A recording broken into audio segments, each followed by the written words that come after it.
Okay, sorry, I'm just trying to get ready for this second show on record collecting. A little bogged down with stuff here. Okay, we'll put the rare vinyl can go there. CD bootlegs from I'll get those later.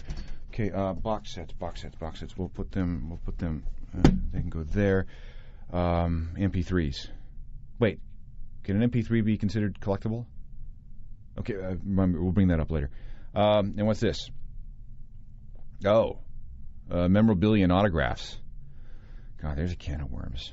Look, I'm not anywhere ready to start the show yet. Play the theme, play a song, and I should be ready then, okay? You go ahead. Cassettes! Where the... who stole my cassettes? I had them here. They were on this day. Where are my cassettes? If I ever find... I'm gonna kill the bit. Now, the ongoing history of new music.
There's Buck-O-Nine with some observations about working in a record store.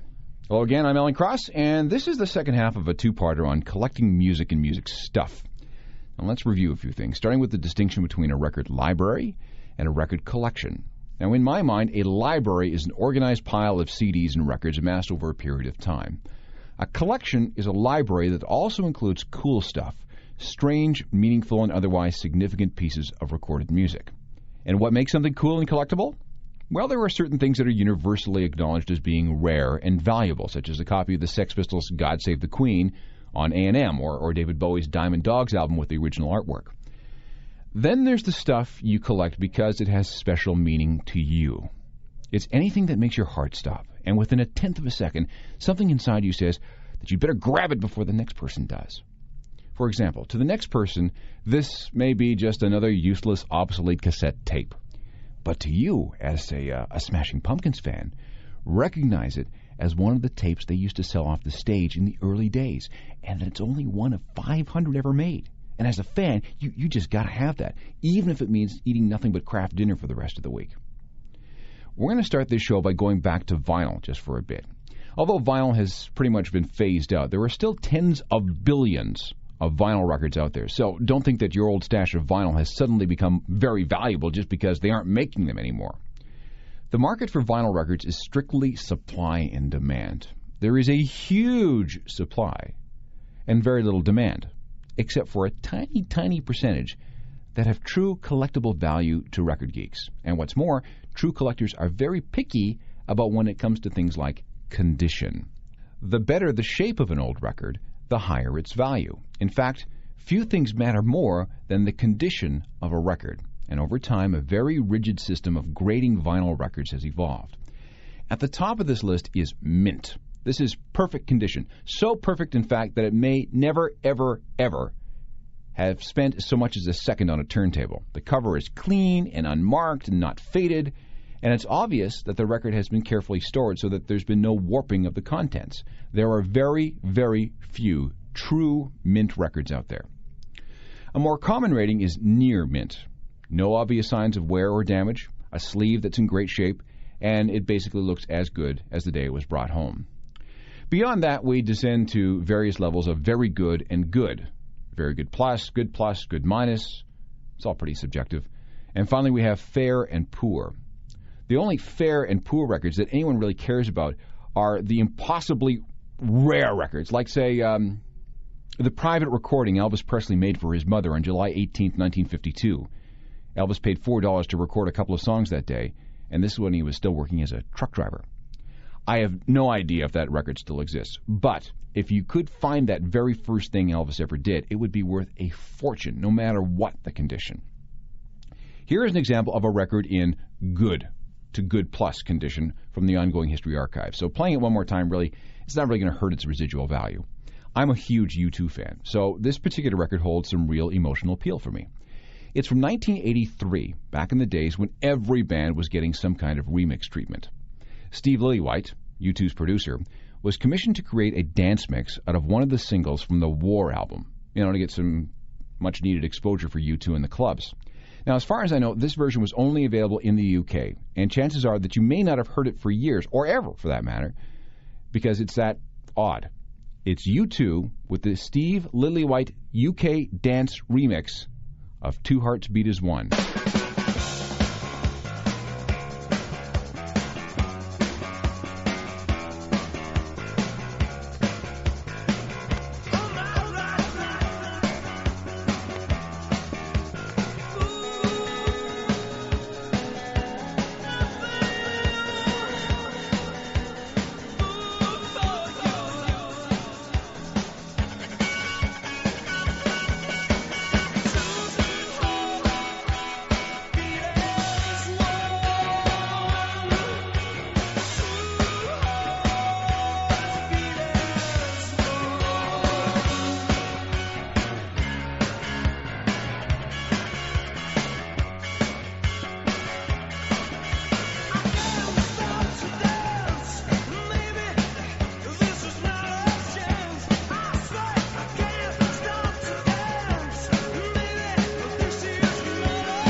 long-lost British 12-inch vinyl from U2. That copy is in what would be called good condition, and according to my official price guides, about the most I could expect to get for it would be about £6 British, $14. Okay, there, we've broached the topic of price. What did I mean when I said my official price guides? Record collecting is a big enough business for there to be two major monthly publications devoted to this particular enterprise in illness and sickness. In America, the Bible of record collecting is a tabloid-sized thing called Goldmine. You can get it for a few bucks at a good newsstand. In the UK, it's a semi-glossy magazine called Record Collector. Both Goldmine and Record Collector focus on two things. Number one, information about hard-to-find and long-lost recordings that are of interest to hardcore collectors. And, number two, they connect collectors with other collectors. Flip through Goldmine or Record Collector and you will find dozens and dozens of ads from record dealers. And you'll find hundreds of classified ads placed by individuals looking to either buy or sell. This creates the equivalent of a stock market, where prices are set based on supply and demand. And every once in a while, both Goldmine and Record Collector gather all this data and publish price guides that are then sold through the magazines and in stores. The prices in these guides then become the baseline for all the recordings that are listed. Now, let me give you an example. Let's go to Goldmine, the American guide. If you're a hardcore Smashing Pumpkins fan, you want everything the band ever did, and that would include their very first single, which was a track called Tristessa, which was their one and only release on the Sub Pop label back in 1991. And Sub Pop released this 7-inch single in 3 flavors, one of which was pink vinyl. According to Goldmine's official price guide, the non-pink versions are worth at best $5 each. But if you have one of those very rare pink 7-inch copies and it's in near mint condition, you've got something worth about $55.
The very first Smashing Pumpkins single, Tristessa, on the Sub Pop label.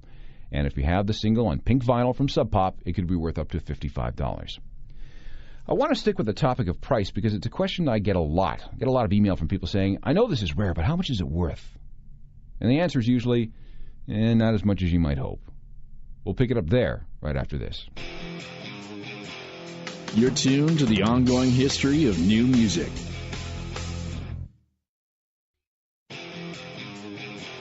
This is the ongoing history of new music. When rare record dealers set the price of various recordings, their number one concern is the law of supply and demand. You may have the only copy in the world, but if no one else wants it, it's worth nothing on the open market. And we spent a lot of time talking about what makes a record valuable to you, but what makes a particular recording worth money on the open market? Well, first of all, the recording must be significant in some way, a rare release from a big band, a record that is in some way historically important, or there must be something special or rare or odd about the way the record is packaged or decorated, and like the artwork or the sleeve or the jacket or the box that it comes in, or even the format. Let me give you an example of a collectible that fulfills all these conditions. It's a particular version of an Oasis song called Columbia. After the band was signed to Creation Records, Alan McGee, the head of the label, wanted to create a buzz about Oasis on a grassroots level, and part of the plan was to press up special copies of Columbia and hand-deliver them to a carefully selected group of DJs and journalists. They were never, ever sold in stores. It was a 12-inch single pressed onto white vinyl. The song was on side 1. Side 2 was left completely blank. It was smooth. And exactly 510 of these records were made back in 1993. So let's review. The first ever single from a group that would eventually sell tens of millions of records. It's on strange-colored vinyl, and only on one side to boot. It was never available in stores, and we know that it was made in small, finite numbers. What is a copy worth on the open market today? For the definitive answer, we go to the Big British Bible of record prices, the Rare Record Guide published by Record Collector magazine. And according to them, a copy of the Columbia White Label, as it's known, in near-mint condition can fetch about £150, which, if you do the conversion, works out to about 350 Canadian dollars.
Oasis with Columbia. And if you have that on white, one-sided vinyl from Creation Records, keep it safe because at the moment it's worth about $350.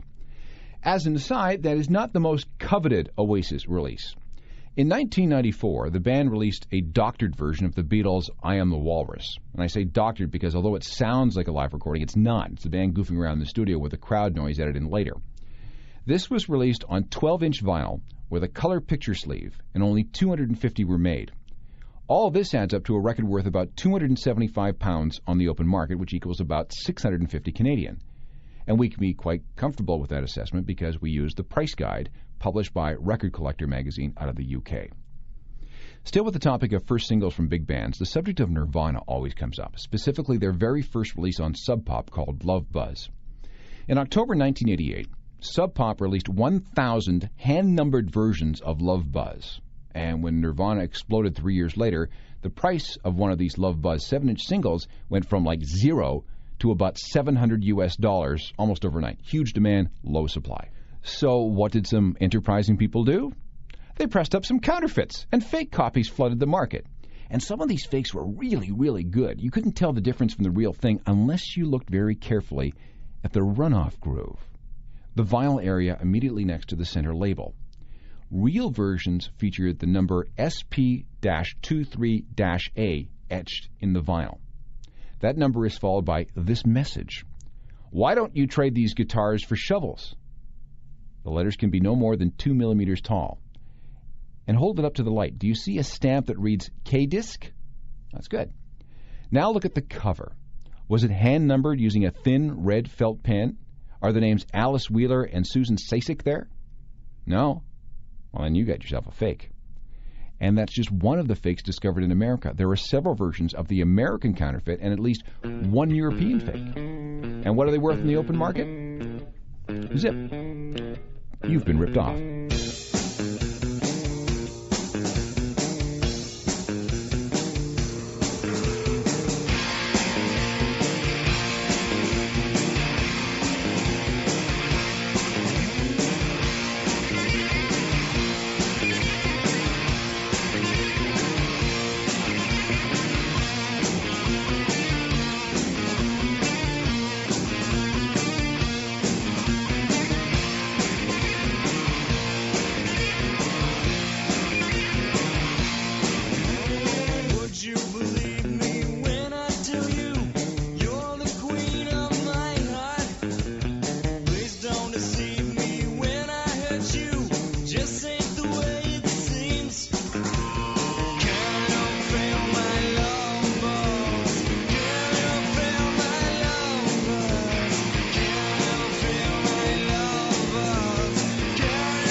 We need to backtrack just a bit because we blew past it in kind of a hurry, and that's the notion of promo-only and DJ-only releases. What, pray tell, are those? Well, it's just like it sounds. Recordings that are distributed exclusively for the use of radio stations, video channels, record stores, journalists, and club DJs. Labels and bands use them as promotional tools whenever they've got something new to plug, and sometimes it's just an advanced copy of a new album. But, as we've seen, they can take the shape of something pretty cool and something pretty collectible. Special remixes and edits and bonus tracks, unusual formats, strange packaging, stuff designed to get the attention of someone in charge of a music department, record pool, or whatever. Unfortunately for the general public, none of these promo copies is ever meant to be sold in stores. Sometimes they're stamped with some kind of ominous message like, for DJ use only, or for radio broadcast use only. This CD remains the property of the record label and its return can be demanded at any time. If you purchase this disc, call our piracy hotline number, or, something to that effect. Of course, notes like this just make the disc all that much more desirable by the hardcore collector. It's forbidden fruit, right? While we're on the topic, here's another thing to look for when searching through used CDs. Look at the jewel case carefully. Is there a roughly drilled hole in one of the corners? If so, chances are that's a promo-only release. That hole was put there by the record label to signify that that CD should not be sold or traded on the open market. Doesn't make it worth anything, but it's just kind of interesting. Here's an example. I know you can't see anything, so you'll just have to trust me on this. When Green Day issued their Dookie album, selected DJs got copies on clear green vinyl. It was never sold in stores, nor was it ever meant to be. Still, if you know where to look, you can find a copy. And how much will it cost? Well, according to the official Goldmine price guide, expect to pay about $50 Canadian. Do you have the time to listen to me whine about nothing and everything all at once? I am one of those melodramatic fools, neurotic to the bone, no doubt about it. Sometimes I give myself the creeps. Sometimes my mind plays tricks on me. It all keeps adding up. I think I'm cracking up. Am I just paranoid? Am I just up? I went to a shrink to analyze my dreams. She says it's lack of sex that's bringing me down. I went to a whore. He said my life's a bore. So quit my white cause it's bringing her down.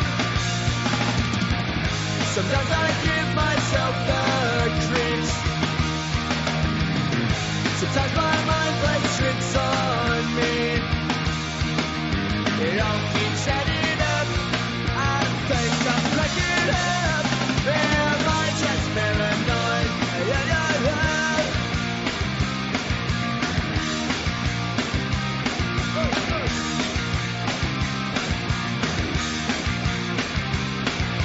Grasping to control, so I better hold on.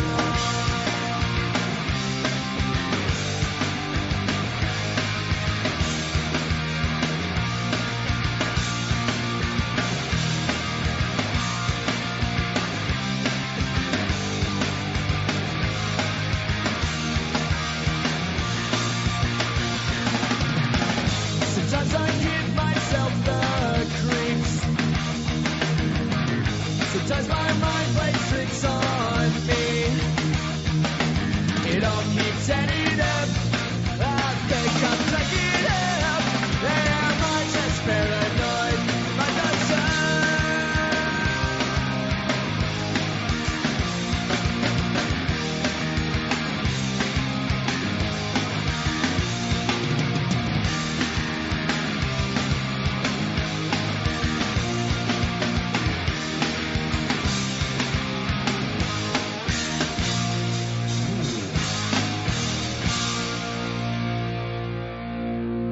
Another thing you may wish to include in your record collection are limited edition releases. These are special versions that are specifically designed to get people extra excited about a particular release and to jumpstart sales.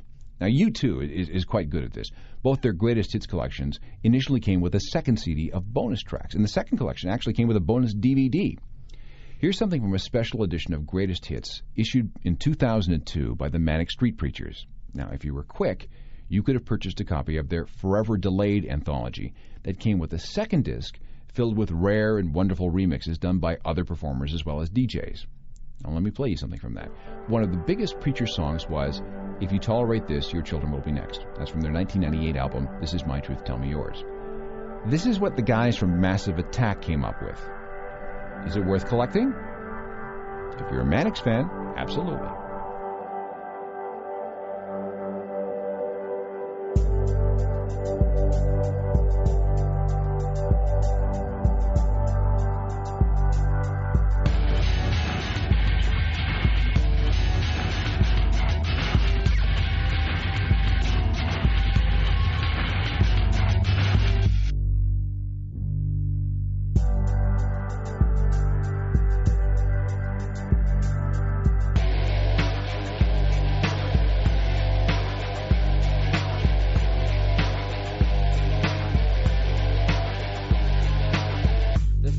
teaches you to be alone, the present to be afraid and cold. So if I can't shoot rabbits, then I can't shoot fascists.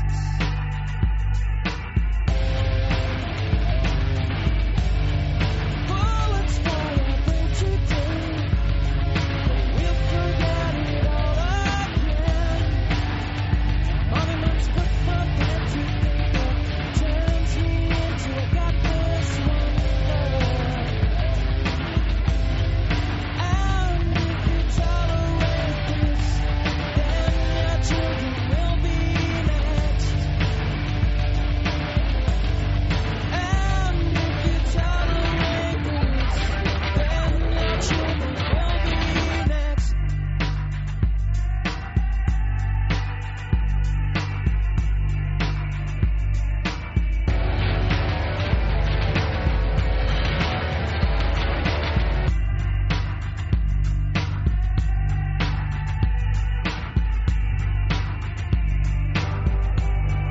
Gravity keeps my head down, or is it maybe shame at being so young and being so vain?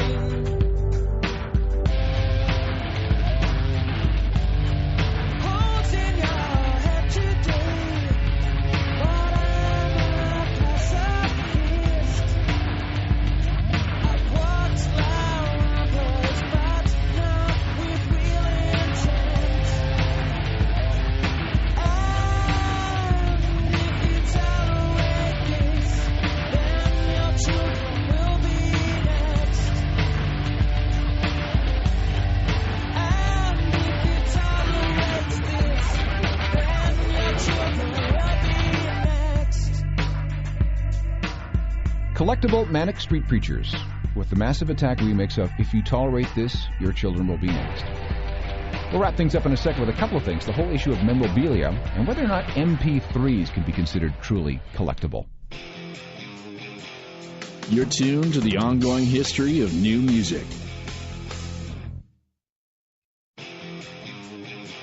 This is the ongoing history of new music. One of the things that makes collecting records and CDs so much fun, interesting, is because once these rarities are gone, they're gone. If you wanted something special for your collection, it became a hunt, a quest. And the thrill of the search was only exceeded by that moment when you finally found that long-lost fabled recording. But now we have the Internet and file trading, and it won't be long before there's no such thing as a lost record. Software like Kazaa has helped create a global record pool, a global record collection, and the more plugged in we become, the larger this pool gets. Now, that's pretty thrilling on some levels. For example, if you need, side one of that, Blink 182 flexi disc that was only available in the pages of a magazine from Singapore that sold out in less than a week, chances are, with a little bit of searching, you will be able to find someone on the planet who has digitized it and is now making it available for sharing through some peer-to-peer network. Now, to me, That's the most exciting thing about MP3s. Not downloading some current album for free. Frankly, I'd rather have the actual CD. But I'd love being able to go out and grab a long-dead track, one that will never, ever, ever generate income for anyone. But we're also seeing something new come out of all this. Bastard pop remixes. This is the term some writers have given to this new, unauthorized, and illegal practice of electronically melding two completely different songs into one. It's all about creativity and ingenuity and irony. In fact, the more ludicrous the combination, the better, as long as it works on some level. And once completed, these mixes are then set free onto the Internet. And if it's a really good mix, you can bet that tens of thousands, even hundreds of thousands of people will download it. Because these mixes are so illegal and unauthorized, most of them will never be officially released on CD. But because of the ubiquitous nature of the Internet, it also means that they will live forever in cyberspace. Now, if they are just zeros and ones, completely ghostly and ephemeral with no physical form in the real world, are they then truly collectible? It all depends on which generation you're from. If you're old school, the answer is no, because you need to hold a collectible in your hand. If you're of the digital generation, why the hell not? You're more concerned with having access to music rather than physically possessing it. And that is a huge, huge distinction. Either way you look at things, the Internet is going to change the way you look at collecting music. 24 hours to go. I wanna be sedated. Nothing to do, nowhere to go. I wanna be sedated. Just get me to the airport and put me on a plane. Hurry, hurry, hurry, before I go insane. Can't control my fingers, I can't control my brain. Oh no, oh no, oh no.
Let's finish up by talking about memorabilia.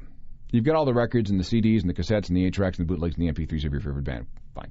But you still want more. At some point, many fans make the leap into collecting autographs and posters and T-shirts and concert programs and so on. Some even look at buying instruments, once owned by their heroes, or one of those platinum sales awards that big stars are always getting from their record labels. Let's say you're into the Red Hot Chili Peppers and you want some of their stuff. What can you expect to pay for certain things? Let's start with autographs. If you study autographs, you're into autography, and you've become what is known as a philographist. As with records and CDs, the law of supply and demand works with philography.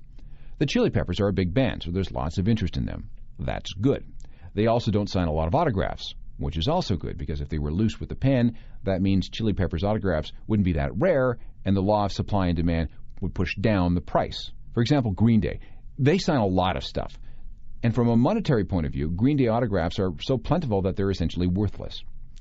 So who determines the price of an autograph?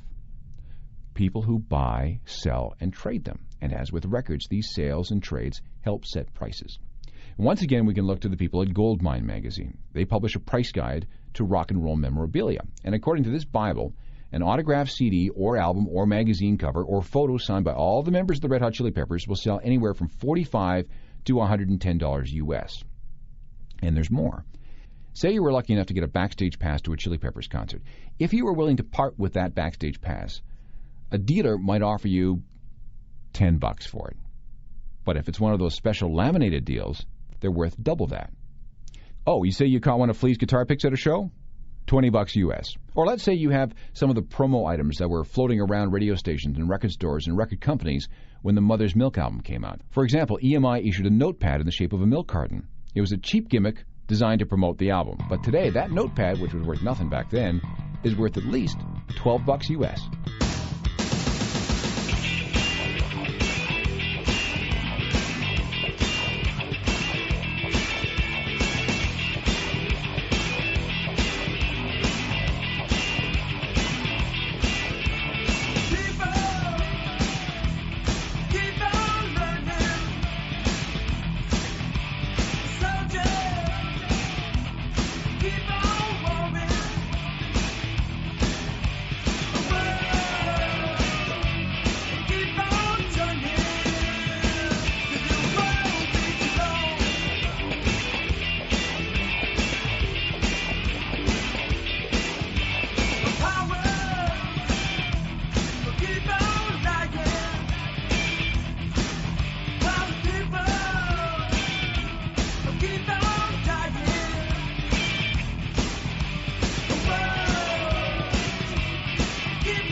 Back with a few final words on collecting records right after this. You're tuned to the ongoing history of new music. This is the ongoing history of new music. I hope I've managed to answer some of the questions you may have had about collecting music and music-related stuff. It is a huge subject, and it is very, very easy to get lost in all of it once you get started. And the greater your obsession grows, the more expensive it becomes. Still, you got to have a hobby. If you want to explore this further, I highly recommend a book called The Music Lover's Guide to Record Collecting by Dave Thompson. He goes through everything that a wannabe collector needs to know. The book sells for about $40, but it could end up saving you or making you many times that if you follow some of these basic guidelines and rules. The Music Lover's Guide to Record Collecting is published by Backbeat Books. Once you get through that, you will need the latest price guides from both Goldmine and Record Collector. Again, they can be very expensive, but what's money when you're obsessed, right? And finally, don't forget to look for the regular copies of the magazine put out by Goldmine and Record Collector. If you think you're obsessed with music, just wait till you see some of the stuff contained in these pages. Thanks for listening, and happy collecting. Technical production for all this is by Rob Johnston. I'm Alan Cross.